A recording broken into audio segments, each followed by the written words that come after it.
Thomas, bonjour. Bonjour Delphine. Vous avez l'habitude chez Meilleurs Agents de sortir des stats plutôt fiables et vous êtes en mesure de produire d'ores et déjà un bilan des derniers mois écoulés. Alors ça nous intéresse évidemment, mais ce qui nous intéresse aussi, c'est la prospective, c'est-à-dire ce qui va se passer dans les prochains mois. Alors on va commencer par le bilan et ce qu'on peut dire, c'est finalement que les prix continuent à monter. Alors exactement Delphine, ça fait 3 ans qu'en France, sur le marché de l'immobilier résidentiel ancien, on est dans un cycle haussier. Les prix augmentent de 1% en général sur l'ensemble du territoire français et l'année 2018 s'inscrit pleinement dans cette tendance. Dans un contexte de hausse de 1%. Donc je crois que depuis les 8 premiers mois de 2018, on est sur une hausse de 1,1% sur l'ensemble du territoire français. Et en termes de volume aussi, on est sur un marché qui reste assez fluide.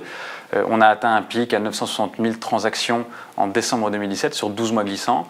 2018 reste sur les mêmes bases, des bases aux alentours de 950 000 transactions dans l'ancien sur 12 mois glissants, donc ce qui est un marché très très fluide encore en 2018.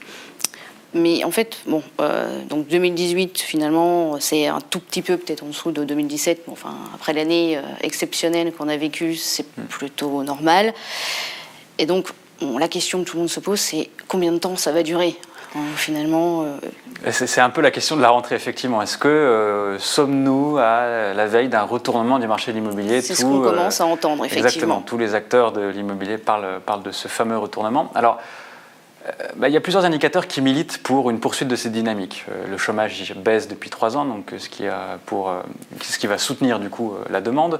On a des délais de vente également qui sont très bons et qui continuent de baisser dans la plupart des grandes villes de France, à part quelques exceptions près. On a une tension entre l'offre et la demande qui est bonne également. On a un excédent d'acheteurs par rapport à l'offre en cours. Et on a un pouvoir d'achat aussi des Français qui est très bon, qui est au-delà des seuils un peu, on va dire, critiques. Oui, en fait, là, quand on parle de l'indicateur de tension immobilière, vous me dites qu'il y a plus d'acheteurs que de vendeurs, c'est ça ? C'est ça, c'est un indicateur qu'on a développé, qui mesure le rapport de force à un moment donné sur une zone géographique donnée, le rapport de force entre les acheteurs en recherche active et les vendeurs. Donc en fait c'est combien sur un marché donné, combien il y a d'acheteurs en plus, quel est l'excédent exactement, quel est l'excédent de demande par rapport à l'offre. Et effectivement il y a certains marchés comme Lyon, comme Nantes, comme Rennes, qui sont très dynamiques, où on a vraiment un gros excédent de demande par rapport à l'offre, alors qu'il y a des marchés plus atones, comme des marchés comme Marseille, comme Montpellier, où là, cet indicateur est beaucoup plus faible. Alors, je vais revenir aussi quelques instants sur les délais de vente, parce que c'est quand même très important, et finalement, je crois que c'est la première fois que vous calculez ce délai. C'est ça en fait, on mesure un délai de vente aujourd'hui en France de l'ordre de 80 jours. Il baisse en fait depuis 5 ans. En 2013, on mesurait que ce délai de vente en France était de l'ordre de 100 jours, c'est-à-dire qu'on mettait 100 jours pour vendre un bien immobilier. Aujourd'hui, on en met 80. Et évidemment, qui est peu finalement. Ce qui est peu, et surtout, donc on est en dessous de la barre, on va dire un peu fatidique des 3 mois, mais surtout, il baisse et il continue de baisser. Donc, ce qui témoigne d'un marché qui est dynamique. Et cette dynamique est encore plus forte dans les grandes villes de France, notamment à Paris, où on vend un bien en moins de 40 jours. Et c'était donc 60 jours il y a 5 ans. Donc effectivement, on est sur une tendance baissière, ce qui prouve encore une fois la fluidité de ce marché. Donc vous, en fait, sur les indicateurs que vous avez passés en revue, finalement, on en a quand même une majorité plutôt favorable, poursuite de la hausse des prix finalement. Exactement, exactement. La plupart de ces indicateurs qu'on vient de passer en revue militent pour une poursuite de cette dynamique.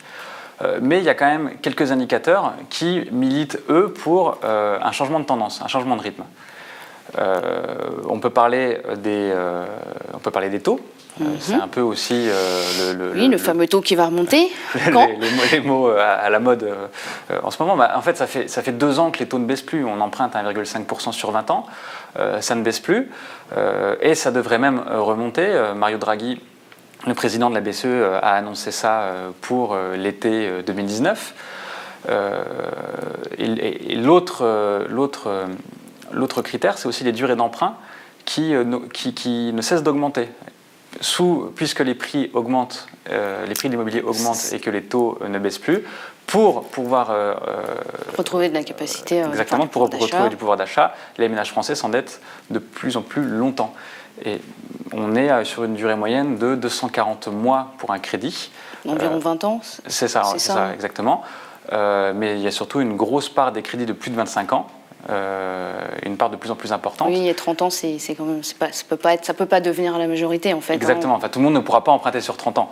Les primo-accédants, oui. Les secondos, ça va devenir de plus en plus compliqué. Alors, on a passé en revue 8 indicateurs.